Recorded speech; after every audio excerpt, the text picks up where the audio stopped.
আমাদের জীবনে ধন, সুখ, সমৃদ্ধি চটজলদি পেতে সাহায্য করেন একমাত্র রাহু। রাহুর কৃপা ছাড়া জীবনের সাকসেস বা দ্রুতগতিতে উন্নতি লাভ করা সম্ভব নয়। চটজলদি ডিসিশন একমাত্র রাহুই দিয়ে থাকে, যেটা ভালো হোক বা খারাপ হোক। জন্মচক্রে রাহু যদি স্টেবল পজিশনে থাকে, বুদ্ধির তেজ বাড়িয়ে যে কোনো সমস্যা থেকে বেরিয়ে আসার পথ দেখাতে চেষ্টা করেন। জীবনে ধনবান হতে সাহায্য করেন চন্দ্র, শুক্র, শনি। কিন্তু আমাদের কিভাবে কোন প্ল্যানিং করে জীবনে এগিয়ে নিয়ে যেতে হবে, এই সমস্ত আইডিয়াগুলো একমাত্র রাহুই দিয়ে থাকে। 18ই মে রাহু ট্রানজিট করবে কুম্ভ রাশিতে। কুম্ভ রাশিতে একাদশ ভাবে রাহু সবচেয়ে বেশি শুভ ফল দিয়ে থাকে। মেষ রাশির জাতক জাতিকাদের বিভিন্ন কাজের দিক থেকে, তাদের ক্যারিয়ারের দিক থেকে, তাদের ব্যবসা বাণিজ্যের দিক থেকে, তাদের পড়াশোনার দিক থেকে রাহু কিন্তু শুভ ফল দিতে চলেছে। একমাত্র রাহুই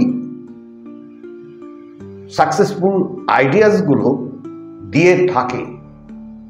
যারা ইন্টারনেট এবং টেকনোলজিতে কাজকর্ম করেন, তারা রাহুর কৃপায় ফিনান্সিয়াল বেনিফিটগুলো পেতে শুরু করবেন। একাদশে Rahu multiple sources of income দিয়ে থাকে। 29শে মার্চ 2025 শনি ট্রানজিট করছে মীন রাশিতে। মীন রাশির ক্ষেত্রে শনির 7.5 ফার্স্ট ফেজ।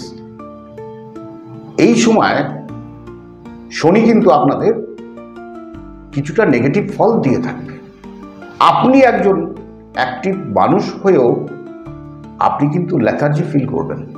আপনি যদি একটু কাজের দিকে বেশি ফোকাস করেন, তাহলে কিন্তু রাহুর কৃপায় আপনি ফিনান্সিয়াল বেনিফিটগুলো পেতে থাকবেন।